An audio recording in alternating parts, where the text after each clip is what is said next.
It started like it always did, perfectly normal, almost idyllic. The yearly neighborhood party was something Victoria and I looked forward to. It was one of the few times when we could catch up with old friends and neighbors, relax, and forget about the daily grind. It was a tradition, after all. Every summer, the 10 families in our close-knit residential quarter gathered together, setting up grills, playing music, and letting the wine flow a little too freely. The whole street would be alive with laughter, the kids playing in the yards, and the adults indulging in too much food and conversation. I had always loved these gatherings. They reminded me of how good we had it, our little corner of the world, where everyone knew each other, where the problems of the outside world seemed to melt away. Victoria, my wife, was the social butterfly of the group. She thrived in these settings, her laughter bright and infectious, her charm making her the center of attention. People gravitated toward her, and I loved that about her. But this year, something felt different. I couldn't put my finger on it at first, but there was a strange tension in the air, something simmering beneath the surface. Maybe it was just me. Maybe it was the stress of work, the growing distance between us over the past few months. Or maybe it was the way she seemed to linger a little too long in conversations with a man named Jason, our next-door neighbor. Jason wasn't a stranger. He and his wife, Clara, had lived next to us for years, and we'd always been friendly. We'd had dinners together, shared beers in the backyard, and traded gardening tips. Jason was easygoing, charming in a laid-back way, and had a way of making people feel comfortable around him. But lately, I'd noticed something off. Something about the way he looked at Victoria, a flicker of something I couldn't quite name. I tried to ignore it at first. It was just my imagination, I told myself. Paranoia. Victoria and I had been married for nearly a decade, and sure, things weren't perfect. We'd been through rough patches like any couple. But this was normal, wasn't it? Couples drifted sometimes. It didn't mean anything was wrong. But that night, at the neighborhood party, my suspicions started to grow. The evening started off like it always did. We arrived a little late. Victoria had taken extra time getting ready, fussing over her hair and makeup more than usual. When I asked her why she was going all out for a casual neighborhood get-together, she brushed me off laughing. "Come on, it's just fun to look nice, right?" she said with a wink. I didn't push the issue. When we walked into the backyard of the Martins' house, where the party was being hosted this year, everyone was already there. The smell of grilled meat filled the air, and the sound of clinking glasses and soft music set the mood. The setup was beautiful, with string lights hanging between the trees and tables filled with dishes everyone had brought. Victoria immediately drifted into conversation, mingling with the neighbors like she always did, her glass of wine never empty. I kept my distance at first, chatting with some of the guys, but I couldn't help noticing how often Jason seemed to find his way into whatever group Victoria was in. At one point, I caught sight of them by the drinks table, laughing together, standing just a little too close. The way she touched his arm, the way he looked at her, it sent a spike of discomfort through me. But I didn't say anything. I didn't want to be the jealous husband, the one who ruins the party by making accusations. So I grabbed a beer and tried to shake the feeling off. As the night wore on, the party grew louder, the laughter more raucous. People were getting drunker, and the lines between neighborly friendliness and something more began to blur. I watched from across the yard as Victoria laughed with Jason again, this time near the fire pit. They were with a group, sure, but their energy was different from the others. Intimate. My stomach twisted as I watched them, but when Victoria caught my eye, she smiled, waved, and called me over.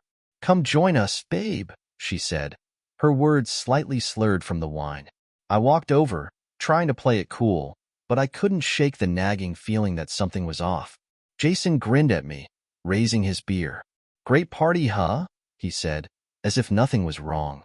I nodded, forcing a smile, but my eyes kept flicking between him and Victoria. Something had changed between us. It was like we were on opposite sides of a line I hadn't even known existed. The moment that set everything in motion happened later, as the party was winding down. Most of the neighbors had started to leave, some stumbling home drunk, others staying behind to help clean up. Victoria was still talking to Jason near the drinks table, and I could see her swaying slightly, her cheeks flushed with alcohol. I walked over, determined to take her home. She'd had enough for one night, and I didn't like the way Jason was looking at her, like she was the only person in the room. But before I could get to them, something happened that stopped me cold. Jason leaned in toward Victoria, his hand brushing against her waist. It was subtle, but unmistakable. And the way she responded, the way she leaned into him, her body language soft and inviting, it was like a punch to the gut. I froze, watching them. I wanted to march over there, to drag her away, to shout at them both, but I couldn't move. My mind raced with 1,000 thoughts. Was this real? Was I imagining things? But no, it was happening right in front of me. I couldn't take it anymore. I walked over, my heart pounding in my chest, and put my hand on Victoria's arm. "We're leaving," I said, my voice sharper than I intended. Victoria looked at me, her eyes wide with surprise. "What? Why?" "We're just talking." "Now," I insisted, my jaw tight. Jason raised an eyebrow, looking between us. "Hey man, no need to get worked up. We're just having fun." But I wasn't having it. "This isn't fun," I snapped, my anger boiling over. "It's time to go." Victoria pulled away from me, her expression turning defensive. "You're being ridiculous, Brian. Calm down." "Am I?" I shot back, my voice rising. "Because it sure as hell looks like something's going on here." The fight that followed was loud, ugly, and in front of everyone.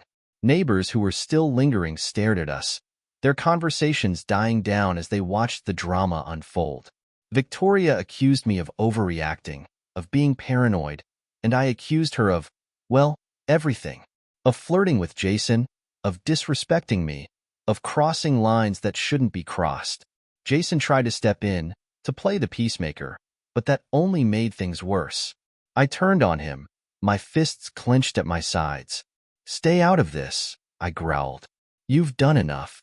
He held up his hands, backing off with a smirk that only fueled my anger. "All right, man, whatever you say." I grabbed Victoria's arm again, more forcefully this time, and pulled her toward the front of the house. "We're going home," I muttered through clenched teeth. She stumbled after me, too drunk to resist, but still muttering under her breath about how unfair I was being. We didn't speak the entire walk back to our house, the silence thick with tension. When we finally got inside, I slammed the door behind us, and the argument reignited with a vengeance. The things we said to each other that night were things you couldn't take back. The next morning, the house was quiet. The fight had drained both of us, and now we were left in the aftermath, each nursing our wounds in silence. Victoria sat at the kitchen table, her head in her hands, a cup of coffee in front of her that she hadn't touched. I stood at the counter, staring at her, unsure of what to say. I didn't know if what had happened last night was the end of our marriage or just a bump in the road, but I knew one thing for sure. Something between us had broken, and I wasn't sure how to fix it. Finally, Victoria broke the silence, her voice hoarse from the night before. "I didn't sleep with him," she said quietly, not looking up from her coffee. The words hung in the air between us, and for a moment, I didn't know how to respond.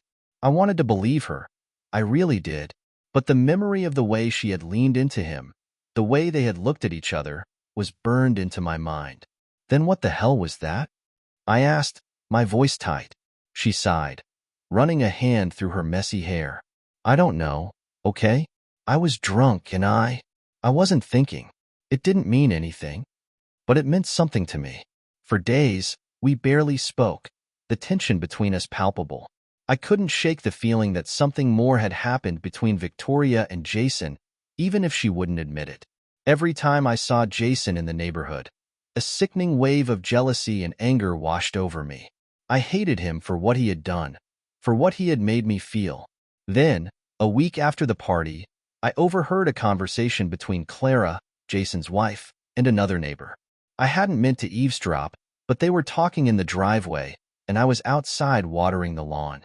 "I swear, I saw Victoria and Jason sneaking off together during the party," Clara said, her voice low but urgent. "I don't know what's going on, but something's not right." My blood ran cold. Was this true? Had Victoria and Jason really slipped away from the party, away from everyone's watchful eyes? I confronted Victoria that night, demanding answers. At first, she denied everything, insisting that Clara was just stirring up drama, that nothing had happened. But the more I pressed, the more I saw her defenses crack. And then, finally, she admitted it. Okay, fine, Victoria said, tears welling up in her eyes. Yes, I went with him for a minute, but it wasn't what you think. I felt like the ground had dropped out from under me. What do you mean? What happened? Her voice shook as she spoke. I was drunk, Brian. I wasn't thinking clearly. We want to get some air, away from everyone. And I don't know. We kissed. But that's it, I swear. A kiss. The word echoed in my mind, over and over again. My wife, kissing another man. Our neighbor, someone I had trusted. I felt sick to my stomach. You kissed him? I repeated, my voice barely above a whisper. Victoria, how could you? I don't know, she sobbed, her face buried in her hands. I'm sorry. I didn't mean for it to happen. It was a mistake. A mistake. That's what she called it. But to me, it felt like so much more. I couldn't shake the betrayal. Every time I looked at Victoria, all I could see was her with Jason, their secret kiss, their whispered lies. Our marriage, the life we had built together, suddenly felt like it was teetering on the edge of a cliff. And the worst part? There was a part of me that couldn't let it go. The days following Victoria's confession were suffocating. The house felt like a war zone. Every word between us was heavy, every silence even heavier. We didn't fight anymore, not like the night of the party, but we also didn't talk. There was nothing left to say. The trust between us had been shattered, and I didn't know how to rebuild it. But the more I thought about it, the more I realized that it wasn't just the kiss that bothered me. It was the fact that she had lied to me for so long, tried to gaslight me into believing nothing had happened. How many times had she made me feel like I was being paranoid, that I was overreacting? And then, when the truth came out, it wasn't even the full truth. I couldn't stop wondering. Was there more she wasn't telling me? Jason was another story. I avoided him as much as possible, but that wasn't easy in a neighborhood as small as ours. Every time I saw him, I felt a fresh wave of anger rise up inside me. He acted like nothing had happened, like he hadn't played a part in destroying my marriage. The smirk on his face when we passed each other on the street made me want to knock him out, but I held back. Barely. Clara, on the other hand, wasn't as oblivious. She started keeping her distance from Jason, too, which was the first real sign that something deeper was going on. She had heard about the fight at the party. Everyone had. And now it seemed like the cracks were forming in their marriage as well. I didn't know how much she knew, or if Jason had told her anything, but I could see it in her eyes when we passed each other. Suspicion. Hurt. The same emotions I was drowning in. It wasn't until a month later, when Clara showed up at my doorstep, that everything began to spiral out of control. It was a rainy afternoon when she knocked on the door, her eyes red and puffy, like she'd been crying for days. I let her in, unsure of what to expect. Victoria wasn't home. She was out with friends, trying to act like everything was normal. So it was just the two of us, standing awkwardly in the living room. I'm sorry to bother you, Clara started, her voice trembling, but I need to talk to someone. I can't do this alone anymore. I nodded, motioning for her to sit down. What's going on?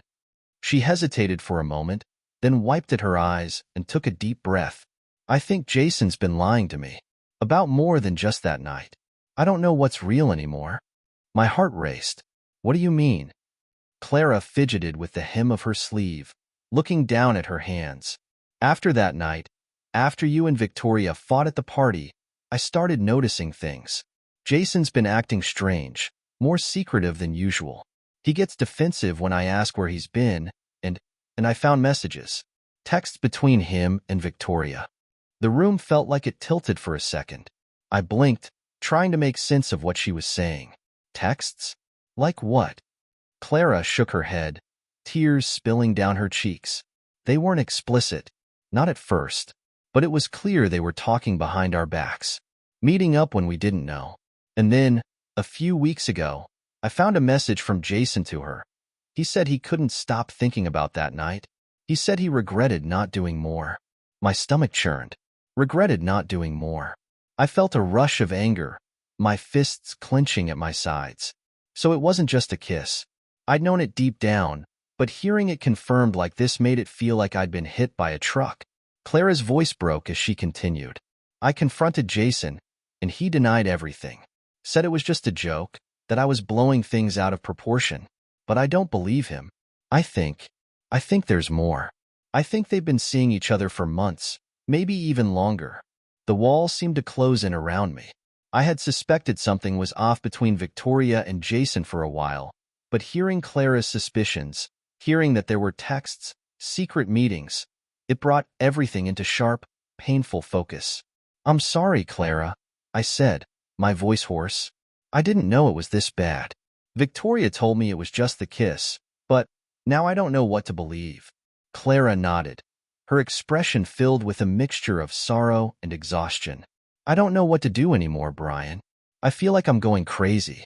I want to believe him, but every time I look at him, all I see are the lies. I wanted to tell her that I understood, that I felt the same way, but I was too angry, too hurt. The betrayal felt fresh again, like the wound had just been ripped open all over again. That night, when Victoria came home, I couldn't hold it in any longer. The second she walked through the door, I confronted her, the anger boiling over. Clara came by, I said coldly, crossing my arms as I stood in the living room. She told me everything. Victoria froze, her keys still in her hand. What are you talking about? She found your messages with Jason. The texts. The secret meetups. She knows. I know. Her face went pale, and for a moment, I saw real fear flash in her eyes. But then she composed herself, shaking her head. Brian, it's not what you think. Don't, I snapped, my voice hard. Don't you dare lie to me again. I've given you every chance to come clean, and you've done nothing but hide the truth. I can't do this anymore, Victoria. She dropped her bag onto the floor, her hands trembling. It was just the one night, I swear. Yes, we texted after, but nothing happened. I wasn't seeing him. You have to believe me. But I didn't believe her. I couldn't. Not after everything I'd seen, everything Clara had told me. So you're telling me, I said slowly, my voice shaking with anger, that the texts where he told you he regretted not doing more, that was just nothing? A joke? Victoria's eyes filled with tears, her shoulders slumping in defeat. It was a mistake. I didn't mean for it to happen, Brian. I'm sorry. The weight of her words hung between us, thick and suffocating. I wanted to believe her, wanted to find some way to forgive her, to salvage what we had left. But the trust was gone. Every time I looked at her, I saw Jason's face, heard his voice, saw the way she had leaned into him at that party. I couldn't do it anymore. Over the next few days, things went from bad to worse. The arguments between Victoria and me escalated, becoming more frequent, more vicious. I started spending more time away from the house, avoiding her, avoiding the reality of our crumbling marriage. And Jason? He acted like nothing had changed. He still flashed that smirk whenever he saw me, still chatted with the neighbors like he hadn't played a part in destroying everything. I wanted to confront him, to hit him, to scream at him for what he'd done, but I held back. Barely. But then, one evening, everything exploded. I was out in the yard, working on the garden, when Jason walked by, his smug grin plastered on his face. I ignored him at first, but when he stopped and made some offhand comment about the party, about how fun it had been, something inside me snapped. I dropped the trowel I'd been holding and stormed over to him, my fists clenched at my sides. What the hell is your problem, Jason? I growled, my voice low and dangerous. You think this is funny? Jason's smirk faltered for a moment, but then he shrugged. I don't know what you're talking about, man. We were just having fun. No harm done. No harm done. I repeated, my voice rising. You've ruined my marriage. You think that's no harm? He took a step back, his hands raised defensively. Hey, come on, Brian. Don't make this bigger than it is.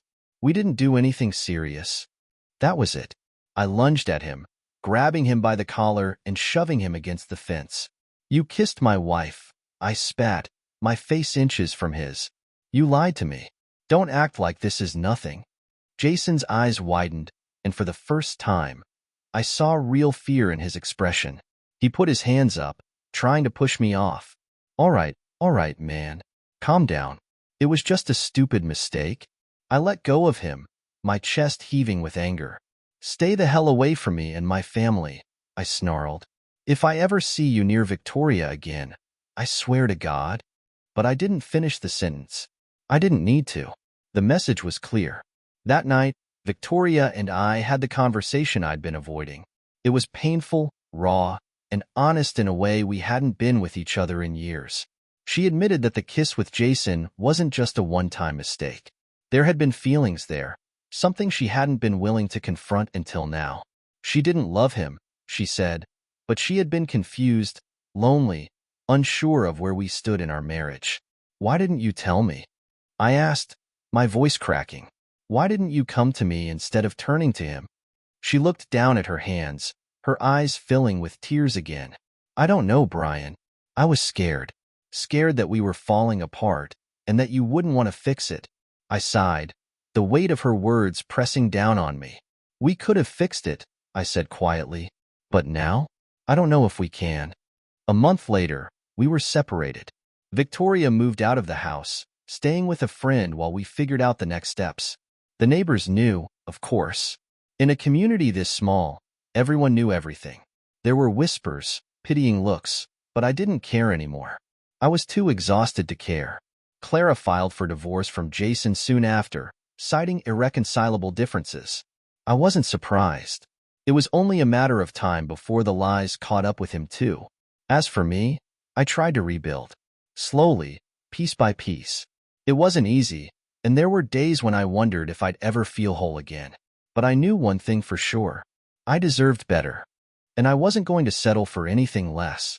The months after Victoria moved out felt like a slow, painful process of learning to breathe again. Our home, our life, was filled with memories that felt tainted now. Every corner of the house had a story, a moment we'd shared before everything fell apart. I kept wondering how it had come to this, how a single kiss, or maybe more than just a kiss, had destroyed what had once seemed unshakable. But it wasn't just the kiss. It was the lies. The hidden texts, the secret meetups, the way she had chosen Jason, of all people, to fill some void she never told me existed. If she'd been honest, if she had told me she was struggling, maybe we could have fixed it. But now, it was too late. Life in the neighborhood became strange after the separation. People who had once been close friends started to keep their distance. Some sided with me, others with Victoria, and a few tried to stay neutral, but it didn't matter. Everything had shifted. The annual block parties, the backyard get-togethers, they all became a reminder of what had been lost. Victoria and I remained civil for the most part, but there were moments when the bitterness crept in. She wanted to work things out, to repair the damage, but every time we talked, I could feel the wedge between us growing larger. She swore up and down that the kiss had been the end of it, that nothing physical had happened after that night, but the trust was gone. How could I believe her now, after everything? I decided to meet with a divorce attorney. The mere thought of it felt surreal. When we'd gotten married, I had never imagined this would be how things ended. Splitting assets, figuring out who would keep the house, trying to make sense of a life that had come undone. But I knew it was inevitable. Staying together for the sake of appearances, for the sake of what once was, would only lead to more resentment. The attorney, a sharp woman in her late 40s, listened to my story with a professional detachment, taking notes as I explained what had happened. "It sounds like you're still working through a lot of anger," she said after I'd finished. I nodded. "Yeah, it's hard not to be. She lied to me for months. It wasn't just a one-time thing." "Have you considered counseling?" she asked, her pen poised above her notebook. "We tried," I admitted. "But I don't see how we can get past this."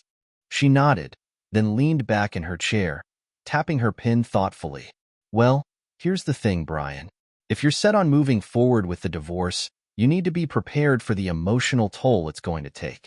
Divorces in situations like this are rarely clean. It's not just about dividing property, it's about untangling lives. You need to decide what you really want, both financially and emotionally." I thought about her words long after I left the office. What did I want? Did I want revenge? To make Victoria pay for the betrayal? Or did I want peace? Some kind of closure that would let me move on? Things took an unexpected turn a few weeks later. I had been keeping my distance from the neighborhood gossip, trying to focus on my own healing. But then Clara called me out of the blue. "We need to talk," she said, her voice urgent. "There's something you need to know about Jason." I wasn't sure what else there could be to know. Jason and Clara's divorce had been a mess, with accusations flying in every direction, but it hadn't been my business. I was done with both of them, or at least I thought I was. "Okay," I said slowly. "What's going on? Can you meet me at the park? I'd rather talk in person." When we met at the park, Clara looked exhausted, like she hadn't slept in days. She sat on one of the benches, her fingers fidgeting with the zipper of her jacket. I could tell whatever she was about to say wasn't easy for her. "Jason's gone," she blurted out before I even sat down. I frowned, confused. "What do you mean, gone?" She let out a shaky breath, her eyes red-rimmed from either tears or lack of sleep, or both.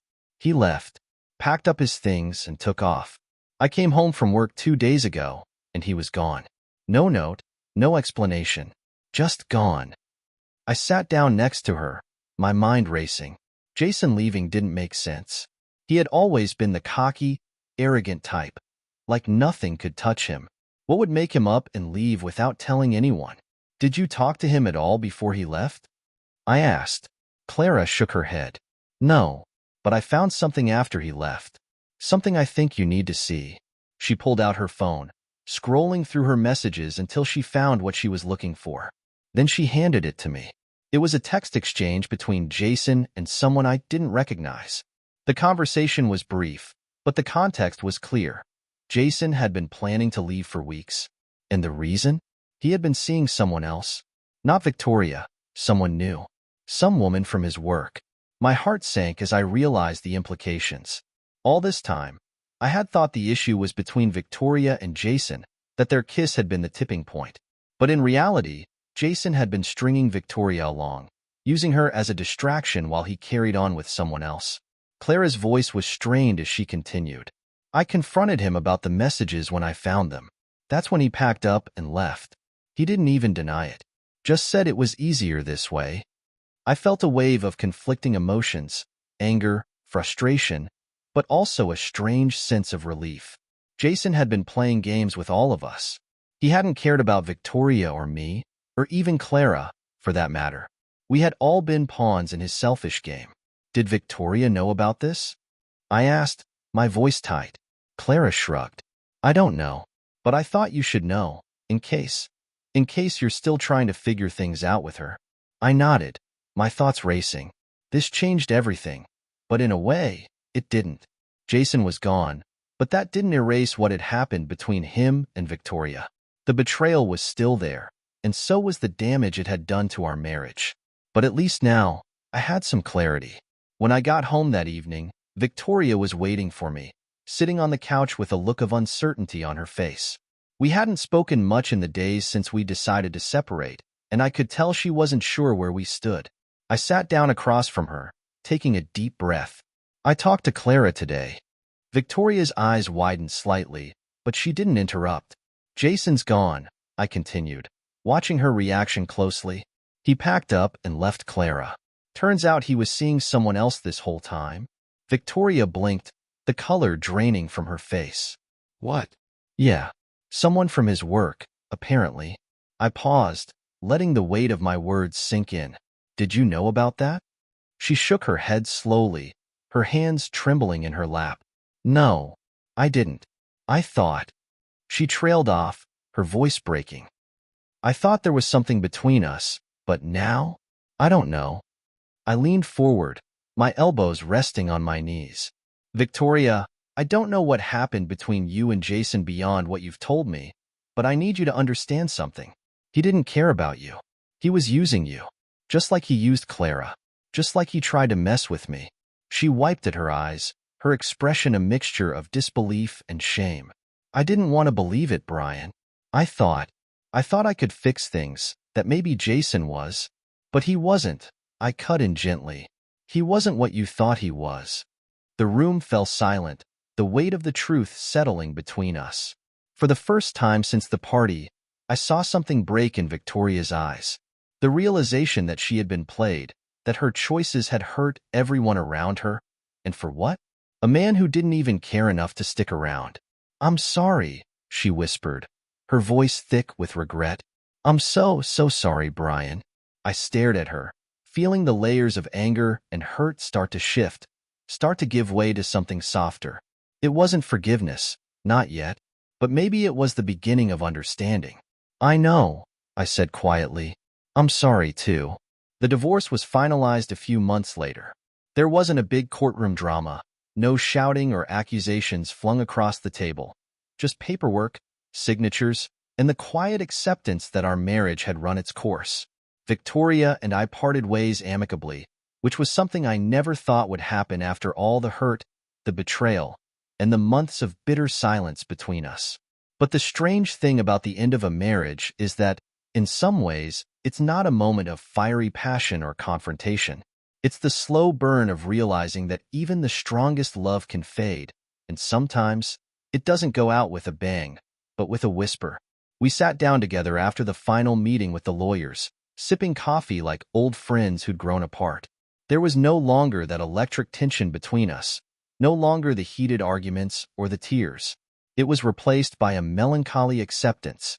Both of us had done our fair share of hurting the other, but there was a kind of peace in knowing that we were letting each other go, that we'd tried, and we'd failed, but we were leaving it behind. Victoria had taken an apartment across town, a modest one-bedroom, nothing fancy. I'd driven past it once when I was on my way to work. It was strange, seeing her little red car parked outside a building that wasn't ours, knowing she was in there, living a new life that no longer included me. The place seemed so small, so different from the life we'd built together in the house we'd shared for nearly a decade. I wondered how she felt in that tiny apartment, if she missed the space we used to fill with laughter, arguments, and everything in between. But I didn't ask. It wasn't my place to know anymore. I kept the house, though for a while, it didn't feel like mine. It was a constant reminder of the life we'd lost, and walking through the empty rooms felt like wandering through the past. There was the kitchen where we'd spent countless mornings drinking coffee and talking about our day. The living room, where we'd watched movies, her curled up next to me on the couch. The garden that we'd both worked on, side by side, planting flowers and shrubs, arguing over what should go where. I couldn't bring myself to get rid of the memories right away. Her favorite mug stayed on the kitchen shelf for months. The spare set of keys to her old car still hung on the hook by the door. It was as if I was holding onto the ghost of our life together, unable to fully let go. It wasn't until one cold evening, months after she'd moved out, that I finally started packing away the remnants of our marriage. I found myself standing in the living room, holding a photo of the two of us on our wedding day, smiling, happy, oblivious to the storm that would come years later. I put it in a box, along with all the other mementos, and sealed it shut. It wasn't the ending I had imagined when we got married. It wasn't the happily ever after I'd hoped for. There were so many dreams we had shared in those early years, the plans for the future, the trips we wanted to take, the family we might have built. All of that had crumbled away, leaving only the ruins of what might have been. But as I stood there, staring at the sealed box, I realized that it was okay to let go. Some stories don't end the way you want them to, but that doesn't mean you can't start a new one. And this was a new beginning. It wasn't perfect, and it wasn't without pain, but it was a fresh start. I could rebuild from here. I could find happiness again, even if it looked different from what I had once imagined. As for Jason, no one heard from him again. He vanished as quickly as he had come into our lives, leaving behind a trail of broken relationships and shattered trust. There were rumors, of course, whispers from neighbors about where he might have gone, or whether he was hiding out somewhere with his new fling. But no one knew for sure. Clara and I never spoke of him again after she told me about his sudden departure. She finalized her own divorce, and we both tried to move on from the wreckage he had left in his wake. In a way, I was grateful for his absence. The thought of running into him at the grocery store or seeing him around the neighborhood made my blood boil. But with him gone, I could focus on picking up the pieces without that lingering resentment hanging over me. I could rebuild without the constant reminder of what he and Victoria had taken from me. His disappearance gave me space to breathe, to heal. But even though he was physically gone, the damage he had done remained. The neighborhood changed after that. It wasn't the same close-knit community it had once been. The annual parties became quieter, less raucous, as people tried to move on from the drama that had consumed us all. It was like a dark cloud had passed over us, and no one wanted to acknowledge it, but everyone felt its presence. The laughter wasn't as loud, the conversations weren't as carefree, and the friendships weren't as solid as they once had been. The trust between neighbors had been fractured, and it would take time to rebuild, if it ever could be. But in that quiet, I found peace. I found solace in the stillness of the evenings, in the silence that filled the house where once there had been arguments and tension. I discovered that I could survive without the constant noise, without the need for validation or explanation. I had made it through the worst of it, and while the scars remained, I was still standing. I was still here, moving forward, one step at a time. And in the end, that was all I could ask for. Years later, the memories of that summer had faded, though they still lingered at the edges of my mind like old scars. It wasn't the kind of thing you ever fully forget, no matter how much time passes. Betrayal leaves its mark on you, changes the way you see the world, the way you trust others. But time has a way of softening those edges, of dulling the pain until it becomes a distant ache rather than a sharp sting.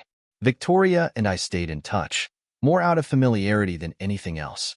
We had shared too much history to completely cut each other off, and though our relationship would never be the same, there was still a strange sense of camaraderie between us. She remarried eventually, to a man I had never met. She seemed happy, from what I could tell. We exchanged the occasional text, kept things civil on birthdays and holidays. There was no animosity left between us, just a quiet understanding that our time together had run its course. As for me, I found myself in a new relationship, one that was healthier and more balanced than anything I had experienced before. It wasn't that my love for Victoria had been any less real, but this time, I approached things differently. I knew better now. I had learned from the mistakes of the past, from the wounds that had taken so long to heal. I had learned that trust wasn't something you could take for granted, that it had to be nurtured and protected, not assumed. And I had learned that sometimes you have to let go of the anger, the need for revenge, in order to truly move forward. Those dark days, the lies, the betrayal, the heartbreak, they had shaped me in ways I hadn't expected. I had come out the other side stronger, more resilient, but also more cautious. It wasn't easy to let someone in after everything I'd been through, but I did. Slowly, I allowed myself to trust again, to love again. I had learned a lot from those days. About betrayal, yes, but also about forgiveness. Not just forgiving Victoria, or even Jason, but forgiving myself, for the things I didn't see, for the mistakes I made, for holding on to the anger for so long. Forgiveness wasn't about excusing what had happened. It was about freeing myself from the weight of it, about no longer allowing the past to dictate my future. And in the end, it wasn't about Jason or Victoria or even the lies that had torn us apart. It was about me. It was about learning to move forward, to rebuild, to find happiness again after everything had fallen apart. It was about realizing that I didn't need to hold on to the pain in order to grow. I could let go. I could start over. And that, I realized, was the real victory. Not revenge, not anger, just peace. In the quiet of my new life, in the laughter of new friends, in the warmth of a new love, I found what I had been searching for all along. Peace. And that's how it ended. If you enjoyed this story, don't forget to subscribe, like, and comment your thoughts below.